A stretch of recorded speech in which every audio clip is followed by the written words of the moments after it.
Super Bowl before retiring. Today, our keynote speaker serves as Chief Executive Officer of Charles Mann Enterprises, a government contracting firm that provides business development, healthcare, analytics, and information technology solutions to businesses. In addition, he co-founded the Good Samaritan Foundation, which provides inner-city youth with workplace training. Today, our keynote speaker will fulfill another goal he set for himself and join you as he walks across the stage as a Strayer University graduate to earn his bachelor's degree in business administration. Please join me in giving a warm welcome to our keynote speaker for Strayer University's 123rd commencement, Mr. Charles Mann.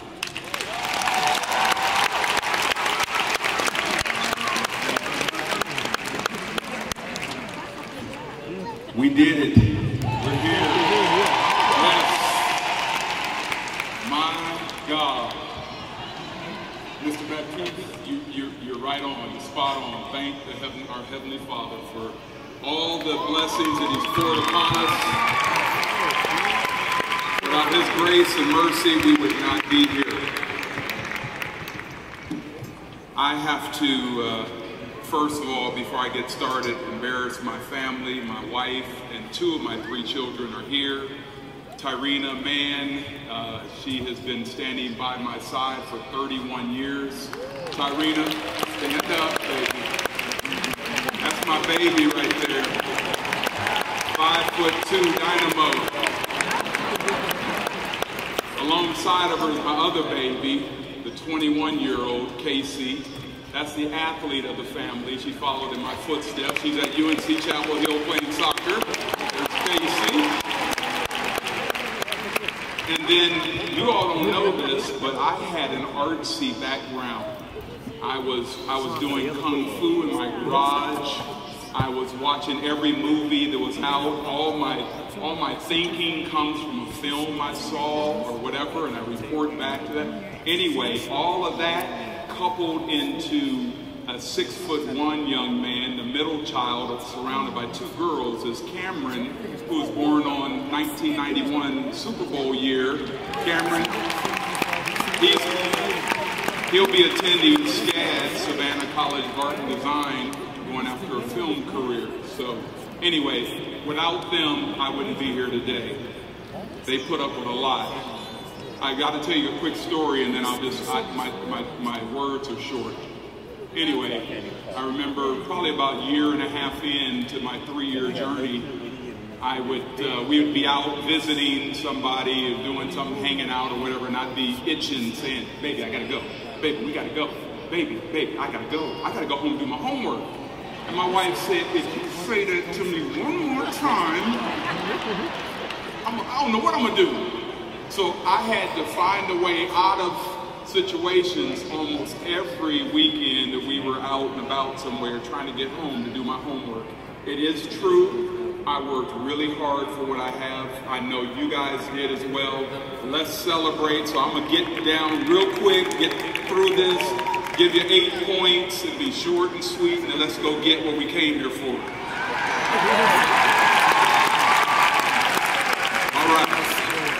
Well, first, obviously, we want to thank Strayer University President Brian Jones, the Dean of Jack Welch Management Institute, Dr. Andrea Backman, the Dean of the College of Arts and Science, Dr. Nicole Morris, the Dean of College of Business, Mary Carr, the Deans of all 13 campuses who are here in the DC metro area, faculty, teachers that are with us here today, other distinguished guests, friends and family of the graduates, and of course, the 2015 Strayer University class of 2015. Yes.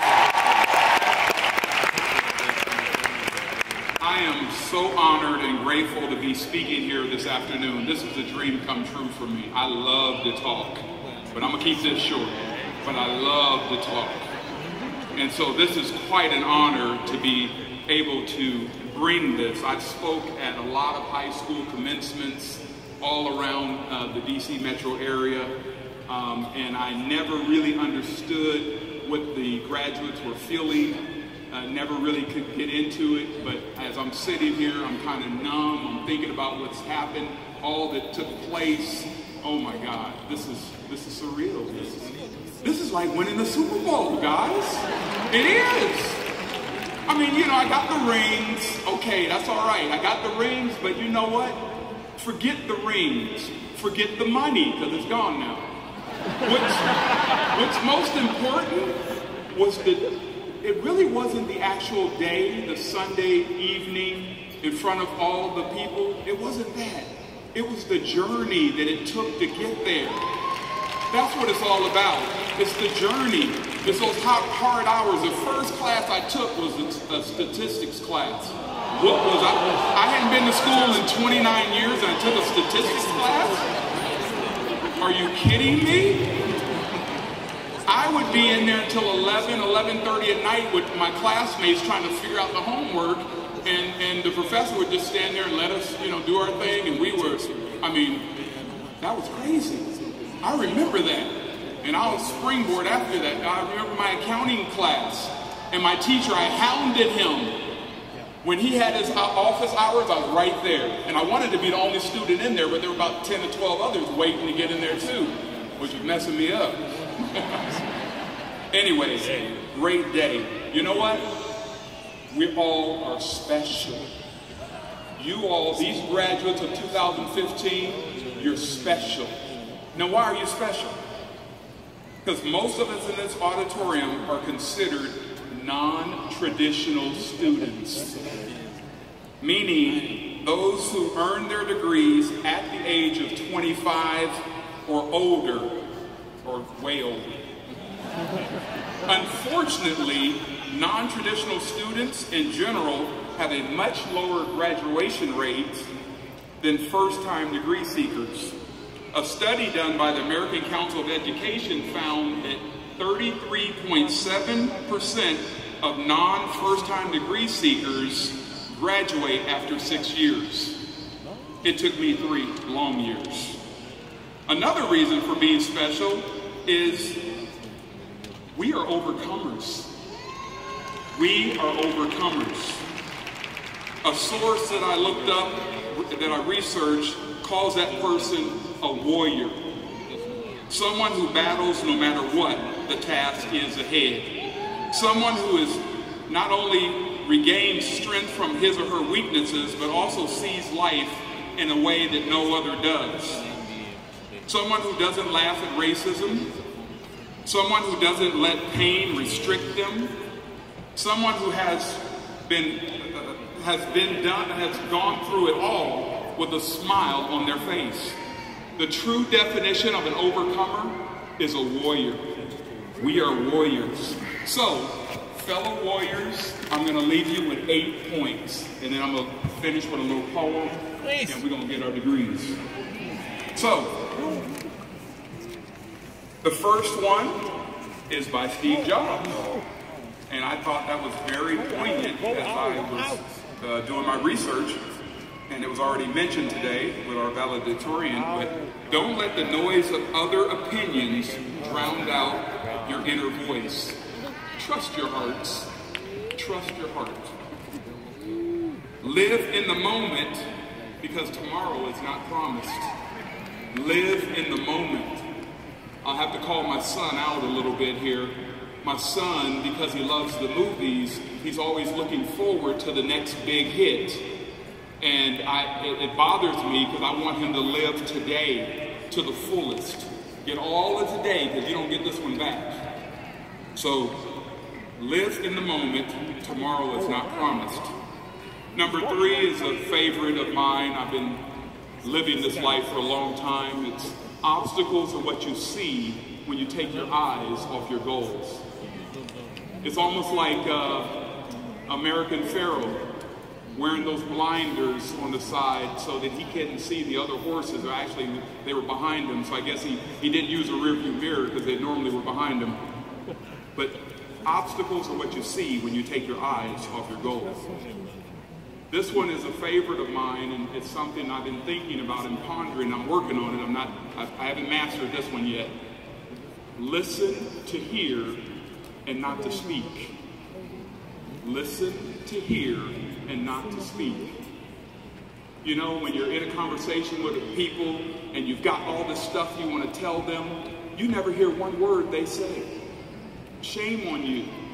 They have something important to tell you, and you never get it because you're so worried about getting out what you want to talk about.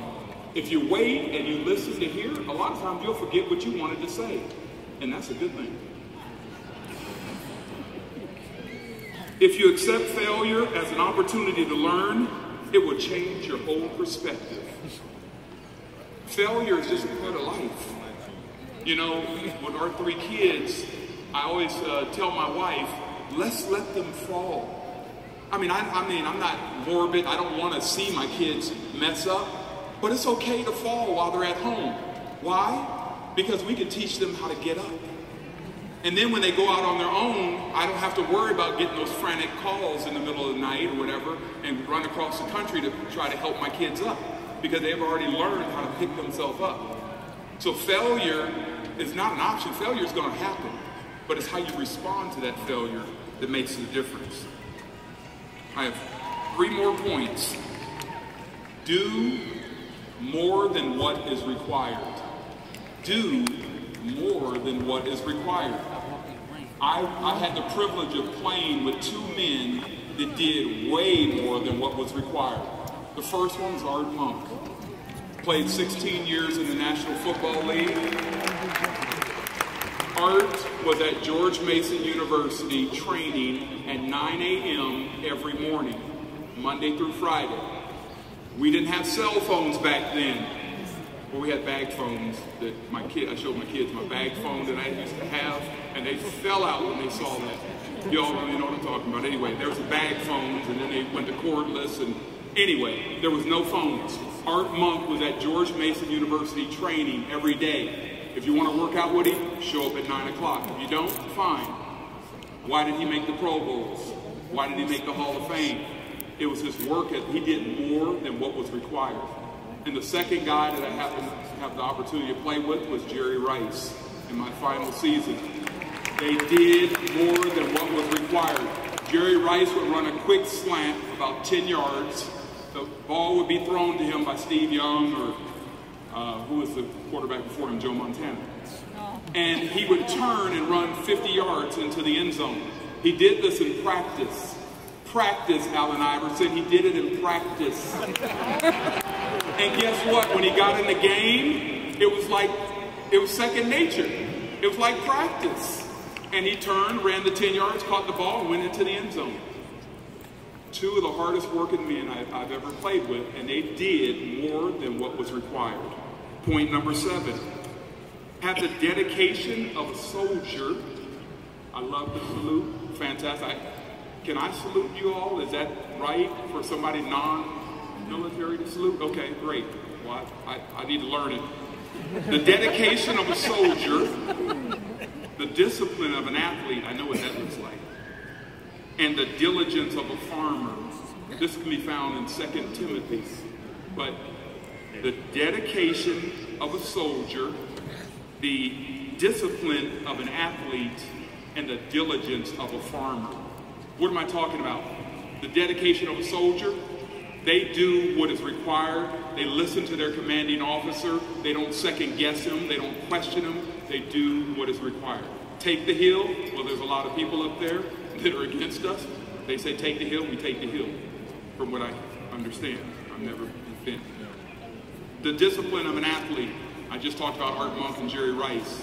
Obviously, I had to be pretty disciplined to get to where I was as well. And then the diligence of a farmer. They're out there before the rooster crows most mornings. They're doing the work, they're laboring in their field, and hopefully if they've done enough work, a crop will develop at the right time.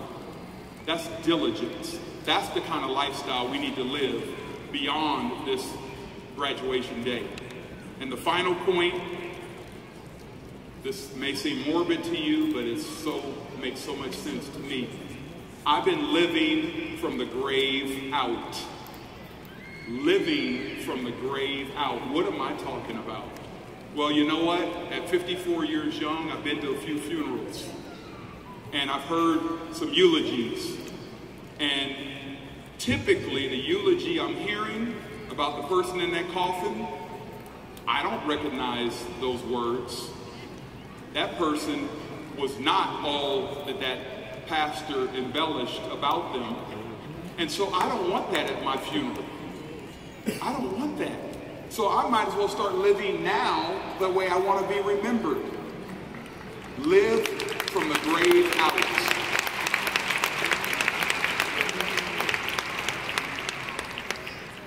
That's it. That's it. Now, I'm going to leave you with a little poem. This poem is about perseverance. It's anonymous. It's called Little by Little. One step and then another, and the longest walk is ended. One stitch and then another, and the longest rent is mended. One brick upon another, and the highest wall is made. One flake upon another, and the deepest snow is laid. Then do not look downhearted on the work that you have to do, and say that such a mighty task you can never get through. But just endeavor day by day another point to gain, and soon the mountain that you feared will prove to be a plain. Congratulations, Strayer University graduates of 2015.